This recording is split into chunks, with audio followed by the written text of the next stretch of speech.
Assalamualaikum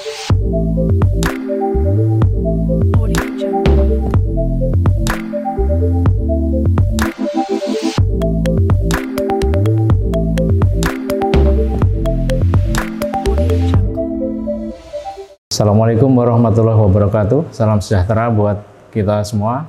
Salam jumpa di Indonesia Beyond Borders, sebuah series talkshow yang diinisiasi oleh madeindonesia.com. Bersama saya Kurniawan Hari, Head of Corporate Communication di Made in Indonesia.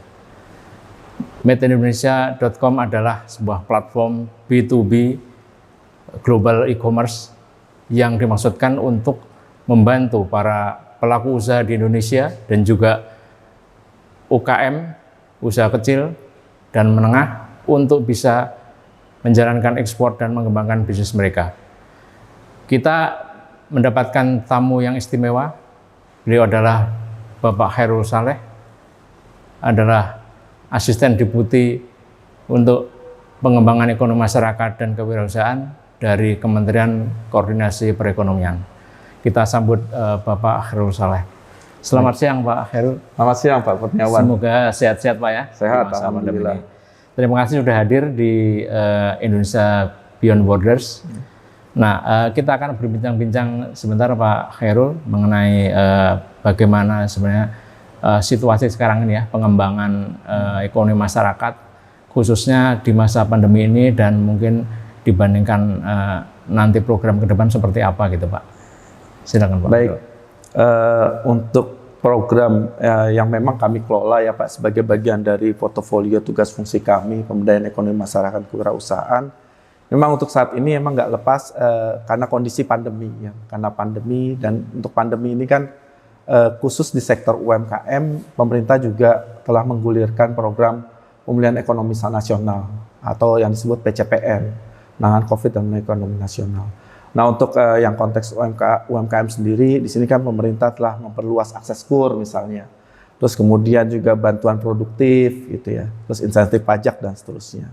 Nah so far juga dari sisi kewirausahaan, kenapa sih nomenklaturnya pemberdayaan ekonomi masyarakat dan kewirausahaan? Karena kami pemerintah meyakini bahwa untuk memberdayakan masyarakat di sini salah satu strategi yang utama dan mungkin jadi tambah relevan dengan kondisi pasca COVID nanti dan pada masa COVID ini adalah menciptakan lebih banyak lagi wirausaha.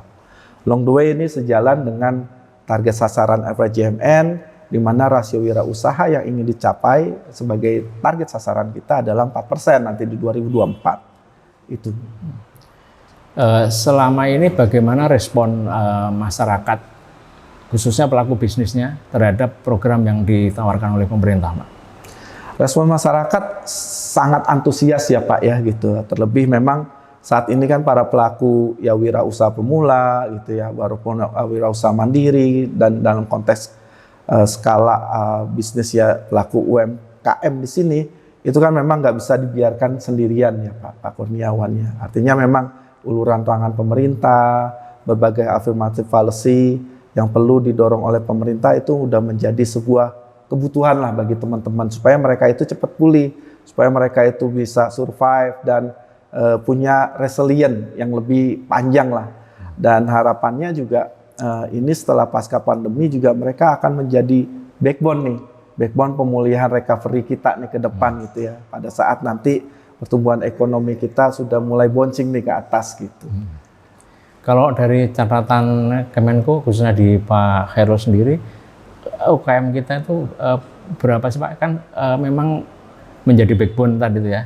Jadi kan jumlahnya mungkin besar lah. Menurut catatan Pak Khairul sendiri, berapa itu jumlahnya? Dan dari sekian itu, berapa yang ikut? Maksudnya mau ikut aktif untuk mengembangkan bisnis mereka gitu Pak? Oke. Baik, kalau dari sisi data mungkin saya refer ke data BPS saja ya Pak ya. Memang datanya masih agregat, ini kan ada 64 juta sekian lah gitu data UMKM yang memang sudah tercatat nih oleh pemerintah dalam ini untuk memakai data BPS. Memang kalau dikaitkan dengan strategi kebijakannya ke depan, kita kan memang ingin membuat single database yang terintegrasi ke semua, sehingga memang kita betul-betul bisa dapat data yang by name by address-nya Pak gitu ya. Dan kesemuanya itu kita coba sasar Pak untuk bisa mendapatkan program yang dari pemerintah, karena kan kita harus ngerangkul semua ya gitu ya. Memang semuanya itu nggak bisa kita lakukan secara once gitu ya, dalam sekali serta-merta, tapi kita juga butuh waktu gradual gitu ya untuk bisa menyasar, akhirnya bisa terangkul semua gitu. Dan beberapa kementerian, khususnya dari Kementerian KUKM juga kami ikuti bahwa ada beberapa program inisiasi yang bagus-bagus gitu untuk ini. Kalau dari platform madeindonesia.com sendiri Pak, itu kan juga salah satu programnya membantu UKM pelaku bisnis kecil itu untuk mengembangkan bisnis dan juga memberdayakan mereka untuk bisa melakukan ekspor gitu. Nah, beberapa keluhan yang sering disampaikan itu misalnya akses pasar ya, mereka kesulitan, kebingungan bagaimana mau memasarkan produk mereka gitu. Nah, kalau dari pemerintah sendiri kolaborasi dengan pihak swasta seperti misalnya madeindonesia.com itu apakah juga bisa dijalankan, Pak?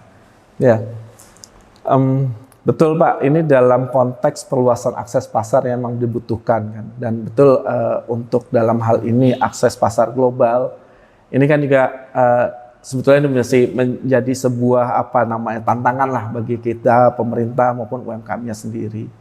Di sini secara grand strategi ke depan pun dan saat ini gitu ya memang didorong oleh teman-teman di sektor UMKM, kan kita berharap kita lebih banyak lagi nanti pelaku usaha UMKM atau wirausaha yang memang diutamakan adalah orientasinya ekspor dan dia memiliki produk yang bisa substitusi impor gitu.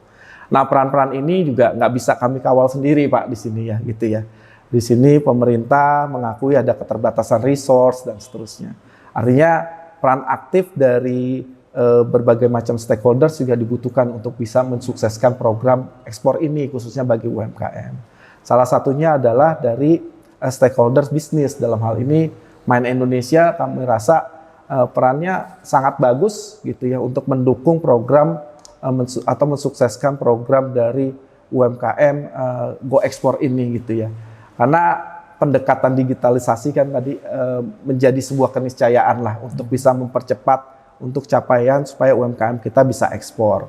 Berbagai tema juga dilakukan oleh berbagai kementerian gitu ya. Ada Kementerian KUKM, ada Kementerian Perdagangan gitu ya, ada Kementerian Desa. Kementerian Desa juga terakhir kami ikut membahas untuk pengembangan desa ekspor dengan berbasis komoditas unggulan gitu ya. Yang tentunya pelakunya nanti akan melibatkan banyak komunitas UMKM-nya sendiri, wirausaha, termasuk masyarakat setempat nih yang nanti akan bisa ikut berkontribusi dan sekaligus bisa menikmati benefitnya gitu loh. Kalau memang akhirnya ini berjalan secara lancar gitu ya dari ini. Kalau untuk pasca pandemi sendiri, Pak Khairul barangkali sudah ada kayak kesiapan supaya begitu pandemi selesai, mereka segera bisa melesat gitu Pak. Betul. Ya. Baik, dari sisi itu ya, dari sisi pemberdayaan UMKM, penguatan dan pembinaan, ini kan sebetulnya terkait dengan pelaksanaan dari Undang-Undang Cipta Kerja yang baru saja dirilis akhir tahun lalu. Ini kan kita juga ada mengeluarkan PP7 di awal tahun. Nah, PP7 ini juga sudah memberikan banyak sekali affirmative policy keberpihakan kepada pelaku usaha UMKM. Gitu. Dan ini juga kami yakini menjadi sebuah magic pill lah untuk bisa mempercepat pemulihan ekonomi di sektor UMKM. Berbagai diantaranya, berbagai program yang memang sudah dicanangkan dalam PP itu misalnya adalah penguatan kemitraan gitu ya, alokasi untuk pengadaan barang jasa yang lebih lebar lagi porsinya untuk diserap oleh produk-produk UMKM. Terus kemudian juga penempatan priority dari space setiap infrastruktur yang ada, misalnya di bandara, di pelabuhan dan seterusnya, itu juga didorong.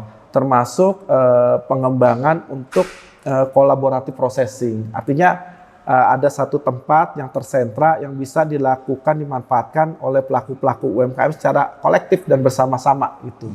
Nah, ini juga kami harapkan bisa mempercepat itu semua.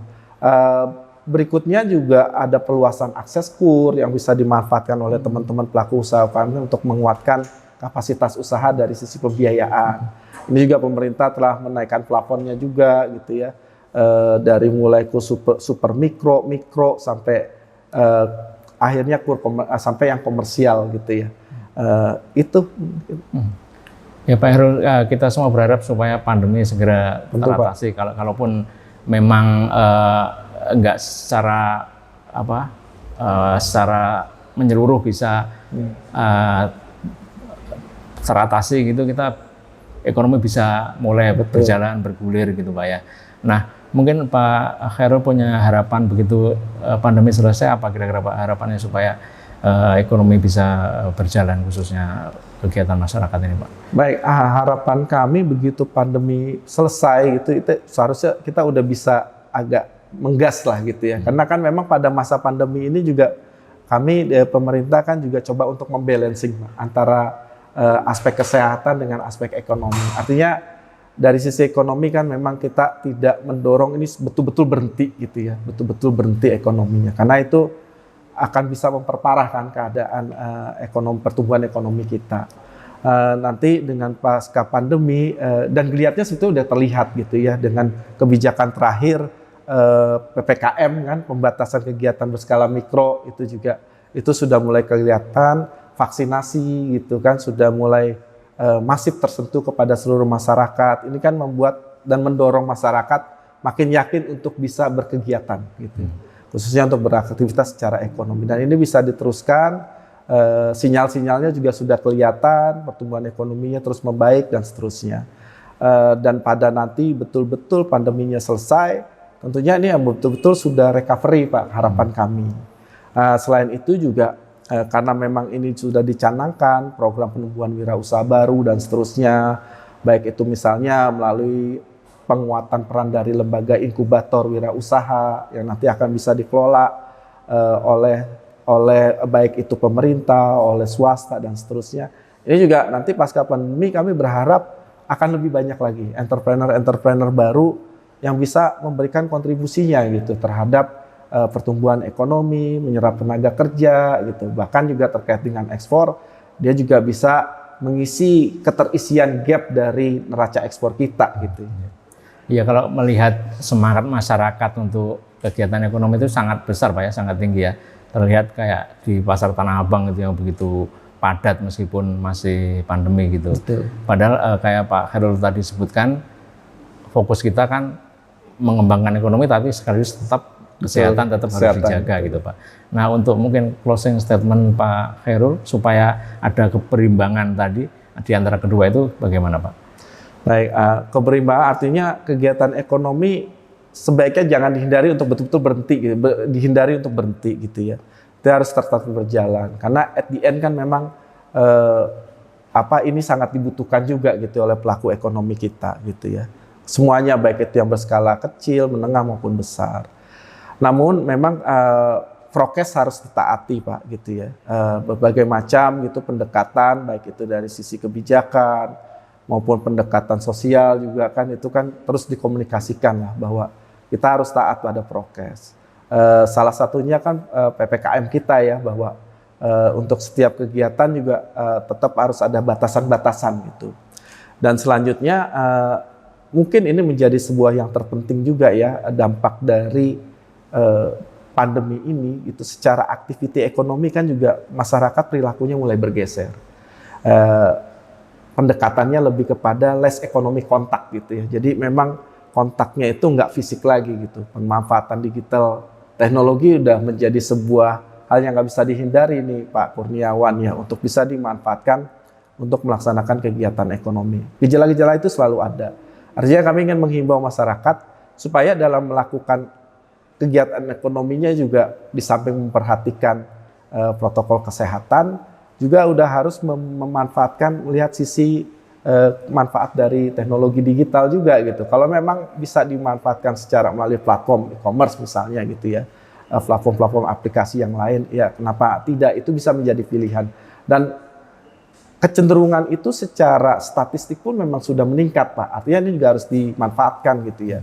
Dari mulai infrastrukturnya sendiri, sinyal internet kita kan sudah cukup baik gitu ya, yang tersebar ke seluruh wilayah Indonesia. Terus kemudian juga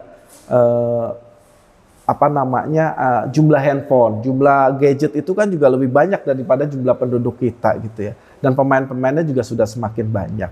Dan ini juga terlihat dari sektor digital juga nampaknya lebih banyak tumbuh nih di masa pandemi ketimbang yang kurang. Nah ini juga menjadi peluang juga gitu. Artinya kita juga harus bisa menggeser mindset kita untuk mulai membiasakan dengan new normal ini, baik itu dari sisi protokol kesehatan maupun pemanfaatan teknologinya, biar kegiatan ekonominya bisa terus berjalan. Mungkin itu closing statement kita. Kuncinya tadi pemanfaatan teknologi Pak ya? Iya betul. Pemanfaatan teknologi dan kehadiran Made in Indonesia tentu Pak. Tentu. Sangat bisa membantu dan mendukung program digital ekonomi kita ke depan, saat ini maupun ke depan. Ya. Terima kasih Pak Khairul. Sama-sama Pak Kurniawan. Demikian perbincangan saya dengan Bapak Khairul Saleh, Asisten Deputi Bidang Pemberdayaan Ekonomi Masyarakat dan Kewirausahaan. Semoga bermanfaat dan mohon maaf jika ada kata-kata yang salah. Wassalamualaikum warahmatullahi wabarakatuh. Waalaikumsalam. Terima kasih Pak Kurniawan. Terima kasih Pak. Aduh, thank you Pak.